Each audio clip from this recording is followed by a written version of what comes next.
Michael Silverstein just passed away, so it's with great sadness that I'm engaging with the following.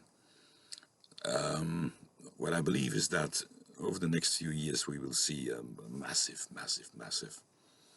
reinterpretation or recirculation of the many foundational and defining new notions that Michael designed and circulated, in the 80s and the 90s and afterwards as well.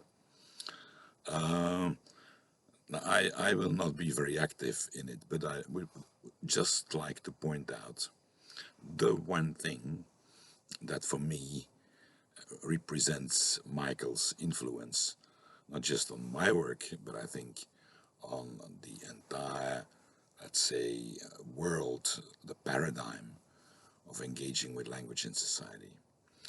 And that's his notion of the total linguistic fact, the total linguistic fact.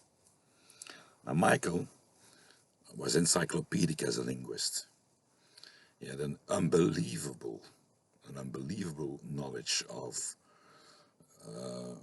any grammatical system, any theory, and any method of description of the form of language.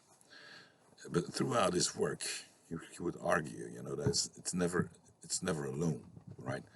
And that the form of language, all right, always goes hand in hand with the ideology. And one or more ideologies that control and in many ways also render meaningful the form. And not just that, all of this again would be encapsulated in a live context, a live social, cultural, political, and what have you, historical, say, process. And so here we have a notion of language, which of course is infinitely richer than that of linguistics. Language for Michael was always a laminated sort of thing, all right? A lot more than just a word that has a meaning. The distance from word to meaning, all right, represented the entire analysis you had to do. And that was complex analysis because the object itself was never simple. Even a simple speech form like a pronoun, right, or an inflection in a verb, right, had to be analyzed as the total linguistic fact. Now this made very simplistic ideas about how linguistic form relates to meaning useless, and invited us, towards a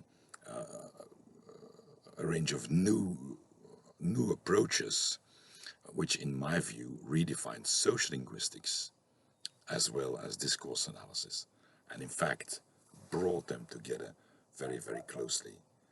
In his own work you can see the best examples of that when he engaged, notably the second half of his career, when he engaged with political language, political discourse.